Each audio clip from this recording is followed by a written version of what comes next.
kan zai tu puya hian karil ru aka zun le kamel thin ko khan model church ka hui ka khia kun zai tu puya hian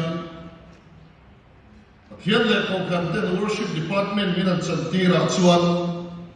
nakuma lopan rabati chuan program lian tham tak buat sai ril ruin angai tua chung meka chuti ma chut worship ahi ani turang hi ala thleng phak lo deu kan ko khra hian ti hi kan soidan onia a music sofa khombo keyboard zaipol training kan nei na sa kan nei meka athu sei pulpit preaching tak tak po hi tun ai na sa zo kian kal puyam tin homiletics lampang te po na sa zo ka zibni se ti te committee chuan rela azir lai bu tur ziak turin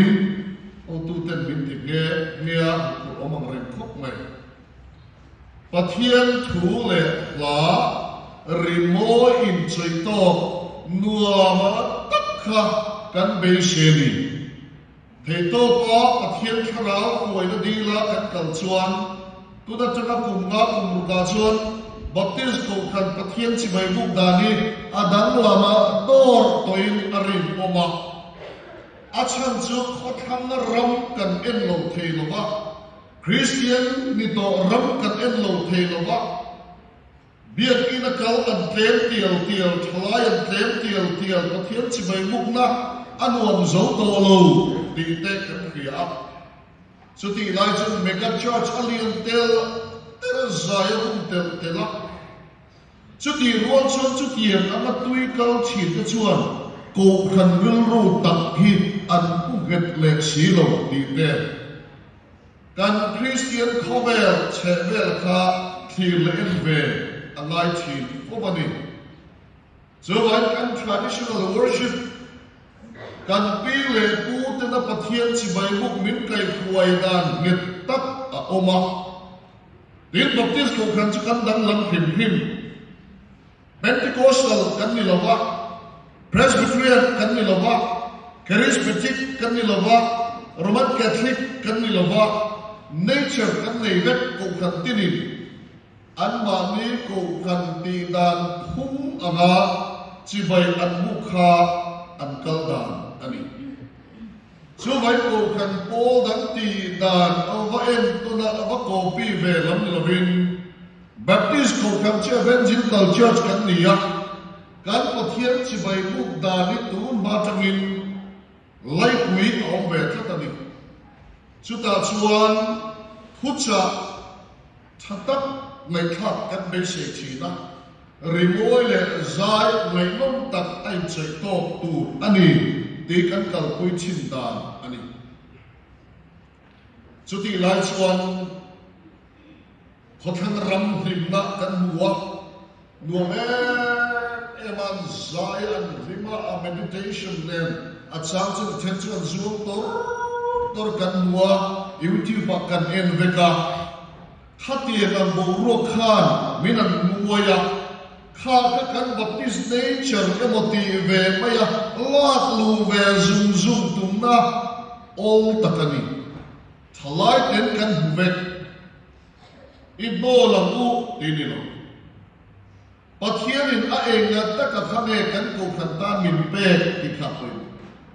lela wa se ko khan pakhat chuan christian na bumi lo chu sak an oi mia alo pathian biak in khom tunai ba ang hi sak an lem ti mi alo kha an kal dan ani ve thla chu ba chu he kam kal dan a tha helam kal dan a tha tia lak lu ve tum zum na lam ko ni lovin kan kal dan phim kha ala tha em ti te po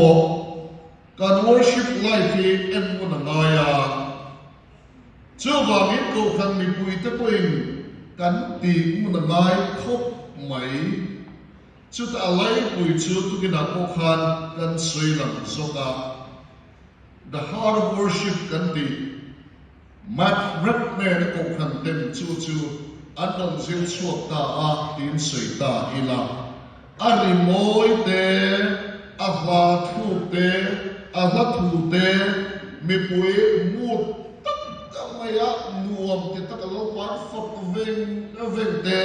an zuan an lam tok lam te kha poi mo ma sela he thin lum chung zo ki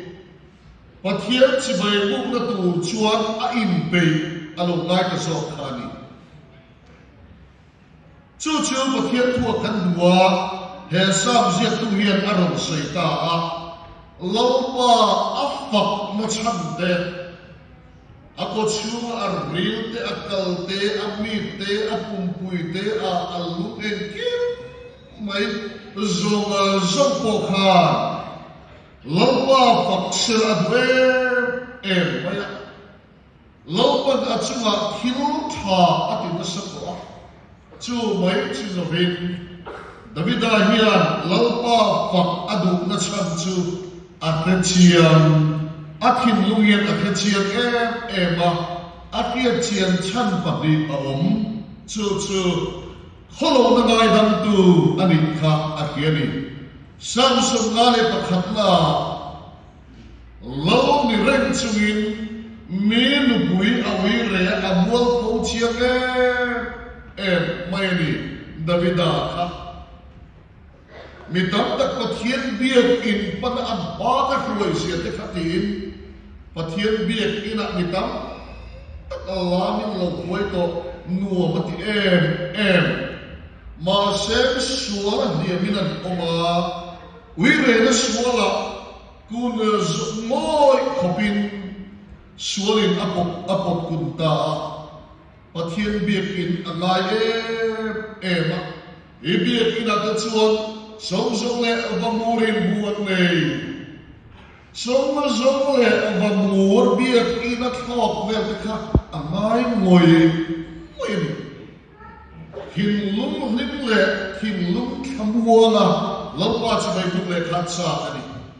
at helo invagin suarin ako'y koitlat ko. Sudiyan at ang pathian makuna inchira Lopa ba ang kule tat sa lopan alungay ng ta Sumi abang chuan ikolok na zong angay ng chi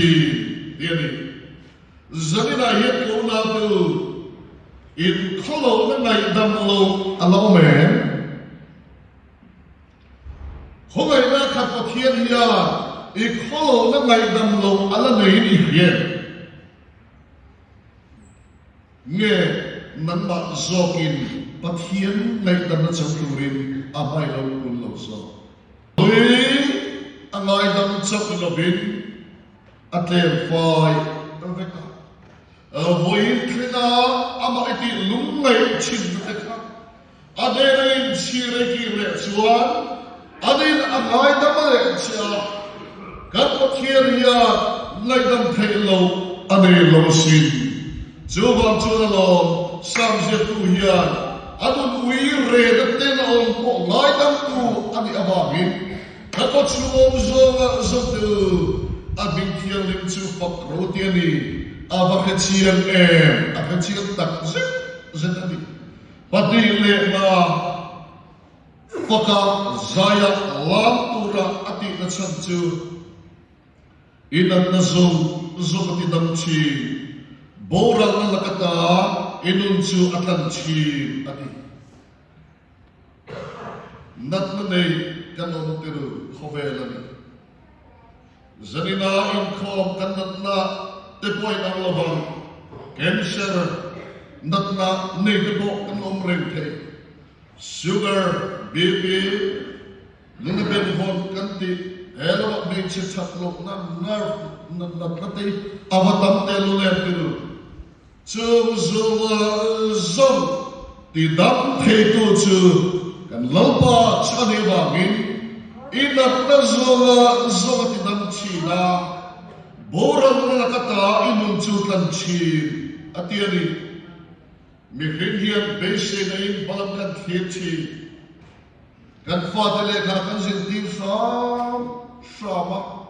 khovel cha sam te amoi na ro in kan chi pak sila be sei kan na nei chi judicial le padia khan khovel fia da thil ra thak le tu india rama athemni katiru UK Londona thok tur tum tur India thok na acha sual khat mai mezani le samli le padin chuanga le khat zani samli pakatan dama pakhat kha adam ninam lama ma se in niana atam kho mai emponero se khat thona tlo klak na mun hospital zirlai ruang ko eno zat antini kha elo bu ve ring YouTube lama kha thona chuwa khan Dr. Joseph Pratika te chuwa an chuwa yukia Dr. Ania Indian ulama awma thakum rulai mayam anu puile fate uncle ve mai thelo visa passport ngai theito panbe nuin kumrup nuwa anu puile afate huai theina engki makliar ta aron honga khathona khanan chuang nge mai ta chun lim tak mai thona asitam thu thap maya an chu po chen selfie ta chuan a caption a chuan next stop home ti khadani tian kan thok wanganga kan tok le na chu inani to ang ti kha an chu ko family group a post chu ni ma sa inge thinta an stop le na chu UK basically taka among light ani talo an ruang po hom tur omu malo kopin may vapa at santa basically taka do poi fanaw te huaya UK le kazila nuam taka sabra ma umbe tura basically like ano ba in khathona khan an thitani mirhin basically na chu achuai thi nimaslam nangale ke basically na chu Hetia no fucking Zairo Evanin Alo Kale Donovan Hallelujah Amen Homelin Aginin Transit and Hietiru in Do Einacato Hemizo Hian Karindan Son Zole Knilo Religious Quarting and Tunapot Hennas Evanin mo sa Kualay in Remde Kalo Event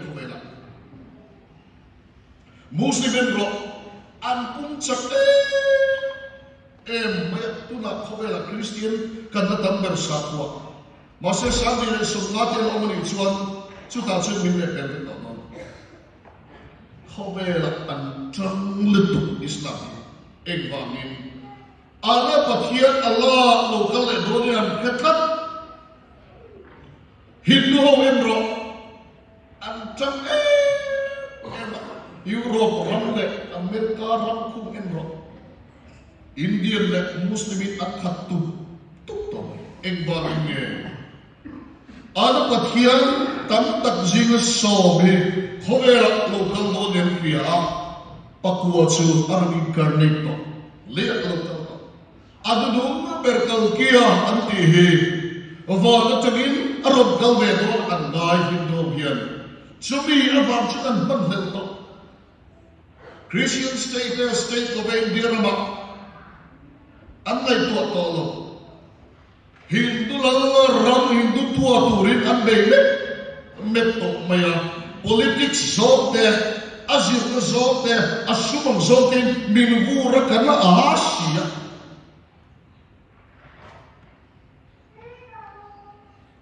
chumay nila judaho endo Judangat page Israel pendo. Bible and rock, Bible sunawi. Aritu, tuktunan Donald Truman, Tato pinan tana at siyan pa ilang mas. Kovela pa ho sa Bernena ng Tamtla, mas at siyan pa ang patsan na minister na tayo withdraw le man. khu khuyên kinh nghiệm đó Israel hồng hiền mò Ala Pathia Malaysia local le right to in here Zionist movement arimu Mumbai ni Khovel in do thu thamin akhat churanga sa kuang sa taka in bein alo mga chuta chun khovel room chap in do ri na le nga chuta tak chuan rem na kong zo tu emo alo chu ka chu sakol bai bala tu pan bu so le patong kan hui alo ni so to do an gilla ma le chala zaruk samru le paru chin chia na nei lo chu an nei le khala phau to do lo technology satia til daniel bu so le pating kewla daniel cha thu chu thu fin na te khiet na te apung don si kanin rin bai zo fat kanin rin bai AI in min hur le to smartphone la rei lo to na artificial intelligence ki min hur le to ni ko mok to bar sharia hamas lo ten a israel an beirut mai ka ka an cheman lo ten ale pe kan ron in vel chia mai chu israel ho khat an rau thuam that mai khan I will do when we come. Kemi varsana to asam sarin kara route of engampo ballistic missile po ni se ka khape theitur khopa an route of thakhan Iran in ron ben sai khape meni nuclear an pacham me chung chen bangine ka sai vakle Khathia ma fakin zai roti thupuya england tige world politics te kan sei bak le khove rigirin lovin rup don the phutna tam tel don chutia zo lai kara chon mo ifak chin lani soi alo gawe don ani di ringhel dai che Chu ring tu te be sei chu ni hi ba na kia iswa kia kan lo le be do na ni amen lo ni swa kan buin de tu chu fakin kan na zai do zai kut buin na mai lo to be lai to lo tu ki hi ba ku ya kia ama min na poi ho do na ni chu in ko ban lai Zai put winuam le ma sela kan chi na ngai khovel kan zai angai nom akham lo tiru eng tikai mo ilatile tu ayalien zo poyen ibele khovel ni kan be dong le rui lo tho chumi zat an man chumi zat zenata Sebisa di pot meng siap lati kia pula tam mai kalam bengka ngong ila vein velo usilabi sumini lo sen ve mapain kata hanga bedom na lungai na magan na min bu lutaka min de le maya suai suan pathia di khovel zo lalami kalalami Min tidam tu ni, min chandam tu ni, min thamuan tu ni, kakholo na min ngaidam chin tu, anik ti kia in, laupa fak na tu in, kan taksa, kan ilru, kan kharap padel, nevila, alo kalek don, jawangin, khathia mafakin, chibay buk ila, khathia mafakin, zai ila, Zat in chia hi in khom thầy hun khomela ni sena egitia